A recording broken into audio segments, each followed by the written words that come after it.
2026 നിയമസഭാ തെരഞ്ഞെടുപ്പ് പ്രഖ്യാപനം വരുന്നതിന് മുന്നേ വരെ പല ഓൺലൈൻ മാധ്യമങ്ങളും പലതവണ മുഖ്യമന്ത്രി സ്ഥാനാർത്ഥിയാക്കിയ കോൺഗ്രസ് നേതാവാണ് ശശി തരൂർ.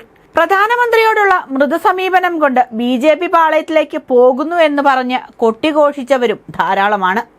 ശശി തരൂർ പാർട്ടി വിടുന്നു എന്നത് ഒരു സമയത്ത് മാധ്യമങ്ങൾ വലിയ രീതിയിൽ ആഘോഷിച്ച വാർത്തയായിരുന്നു. ത്രിതല പഞ്ചായത്ത് തെരഞ്ഞെടുപ്പ് സമയത്തും പ്രചാരണ പ്രവർത്തനങ്ങളിലും തരൂരിന്റെ നിലപാടും പാർട്ടി അദ്ദേഹത്തോട് സ്വീകരിച്ച സമീപനങ്ങളുമെല്ലാം പലതരത്തിലുള്ള സംശയങ്ങൾക്കിടയാക്കിയിരുന്നു. പാർട്ടി വലിയ രീതിയിൽ അവഗണിച്ചപ്പോഴും ദേശീയ നേതൃത്വത്തിനെതിരെ സംസാരിച്ചപ്പോഴും തരൂരിനെതിരെ വലിയ രീതിയിലുള്ള സൈബർ അറ്റാക്കുകളാണ് ഉണ്ടായത്. അതിൽ ഏറ്റവും കൂടുതൽ കേട്ടത് തരൂർ പാർട്ടി വിടുന്നു എന്നതാണ്. അതിനുശേഷം ഇടഞ്ഞു നിൽക്കുന്ന തരൂരിനെ കേന്ദ്ര നേതൃത്വം ഇടപെട്ട് ശമിപ്പിക്കുകയായിരുന്നു. ഇടഞ്ഞ തരൂരിനെ മെരുക്കിയെടുത്ത് നിയമസഭാ തെരഞ്ഞെടുപ്പിൽ മുന്നിൽ നിർത്തുകയാണ് കോൺഗ്രസ് നേതൃത്വം. MP-മാർക്ക് മത്സരിക്കാൻ അവസരം നൽകാത്തത് കൊണ്ട് മാത്രം നിയമസഭാ തെരഞ്ഞെടുപ്പിൽ നിന്ന് വിട്ടുനിൽക്കുന്ന ആളാണ് തരൂർ. ഒരുപക്ഷെ തരൂരിനെയും ലക്ഷ്യം വെച്ചായിരിക്കും MP-മാർ മത്സരിക്കേണ്ടെന്ന തീരുമാനത്തിലേക്ക് നേതൃത്വം എത്തിയതെന്ന സംശയവും അങ്ങിങ്ങായി ഉയർന്നു കേൾക്കുന്നുണ്ട്. എന്നാൽ തനിക്ക് സീറ്റ് നൽകാത്തതിലോ മത്സരിക്കാൻ പറ്റാത്തതിലോ ഇതുവരെയും തരൂർ എതിർപ്പ് പ്രകടിപ്പിച്ചതായി എവിടെ നിന്നും കേൾക്കാനായില്ല. മാത്രവുമല്ല, മറ്റ് നേതാക്കൾ കാട്ടിക്കൂട്ടിയതുപോലുള്ള ഒരു പ്രതിഷേധ പ്രകടനവും തരൂർ കാണിച്ചതുമില്ല. എന്തുകൊണ്ട് തരൂർ മിണ്ടാതിരിക്കുന്നു എന്ന് ചോദിക്കുന്നവരുമുണ്ട്.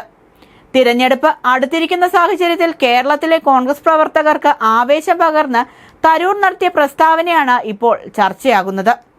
കേരളത്തിൽ UDF-ന് 85 മുതൽ 100 സീറ്റ് വരെ ലഭിക്കുമെന്നാണ് തരൂരിന്റെ പ്രസ്താവന. തന്റെ സഹപ്രവർത്തകർ വലിയ ആത്മവിശ്വാസത്തിലാണെന്നും തരൂർ പറഞ്ഞു വെക്കുന്നുണ്ട്. നികുതിദായകരുടെ പണം കേഡർമാരുടെ പോക്കറ്റിലെത്തിക്കാനാണ് ഇടതു പാർട്ടികളുടെ ശ്രമം. 2 വർഷത്തേക്ക് പ്രൈവറ്റ് സെക്രട്ടറിയെ നിയമിച്ച് ആജീവനാന്തം പെൻഷൻ നേടിയെടുക്കാനാണ് കമ്മ്യൂണിസ്റ്റ് മന്ത്രിമാർ ശ്രമിക്കുന്നത്. ഈ പണം നികുതിദായകരുടേതാണ്. ഈ പണം ഉപയോഗിച്ച് പാർട്ടിക്കായി പണിയെടുക്കുകയാണെന്നും ശശി തരൂർ ആരോപിച്ചു. സ്വാഭാവികമായും പാർട്ടിയോടാകും അവർക്ക് കൂറുണ്ടാവുക എന്നുള്ള രൂക്ഷ വിമർശനമാണ് പിണറായി സർക്കാരിനെതിരെ തരൂർ നടത്തിയത്. പിണറായി സർക്കാരിനെതിരെ രൂക്ഷ വിമർശനം ഉന്നയിക്കുന്നതിനോടൊപ്പം സംസ്ഥാനത്തെ കോൺഗ്രസ് പ്രവർത്തകർക്ക് ആവേശം പകർന്ന നിയമസഭാ തെരഞ്ഞെടുപ്പിൽ തരൂർ മുന്നിട്ടിറങ്ങുമെന്ന് അറിയിച്ചിരിക്കുകയാണ്. UDF-നായി 14 ജില്ലകളിലും പ്രചാരണത്തിന് പോകുമെന്ന് പറഞ്ഞ തരൂർ കോൺഗ്രസിൽ മുഖ്യമന്ത്രി സ്ഥാനാർത്ഥിയായി ആർക്കും അവകാശവാദം ഉന്നയിക്കാനാകില്ലെന്ന് കൂട്ടിച്ചേർത്തു. മുഖ്യമന്ത്രി ആരാകുമെന്ന് തീരുമാനിക്കുക ഹൈക്കമാൻഡ് ആയിരിക്കും. MLA-മാരുടെ നിലപാടറിഞ്ഞ ശേഷം ഹൈക്കമാൻഡ് തീരുമാനമെടുക്കുമെന്നും ശശി തരൂർ പറഞ്ഞു. കേരളത്തിൽ BJP ചിത്രത്തിൽ ഇല്ലെന്ന് പറഞ്ഞ ശശി തരൂർ 0 സീറ്റ് പാർട്ടിയെന്നും പരിഹസിച്ചു. കഴിഞ്ഞ 10 വർഷത്തെ LDF ദുർഭരണത്തിന് അറുതിയുണ്ടാകണം, വിശ്വാസ്യതയുള്ള ബദൽ വേണമെന്നും തരൂർ പറയുകയുണ്ടായി. BJP-യെ വിമർശിച്ച തരൂരിന്റെ വാക്കുകളാണ് ഇപ്പോഴത്തെ മറ്റൊരു സംസാര വിഷയം. കാരണം തദ്ദേശ തെരഞ്ഞെടുപ്പ് സമയം വരെ BJP-യെയും പ്രധാനമന്ത്രിയെയും ചിരിച്ചു കാണിച്ച തരൂർ പെട്ടെന്നെന്തേ മലക്കം മറിയുന്നതെന്നാണ് എതിർ പാർട്ടിക്കാർ ചോദിക്കുന്നത്. അതോ തെരഞ്ഞെടുപ്പ് കഴിയും വരെ ആർക്കും സംശയം കൊടുക്കാതെ പിന്നീട് കോൺഗ്രസിൽ നിന്നും BJP-യിലേക്ക് ചാടാനുള്ള പ്ലാനാണോ എന്ന് ചോദിക്കുന്നവരുമുണ്ട്.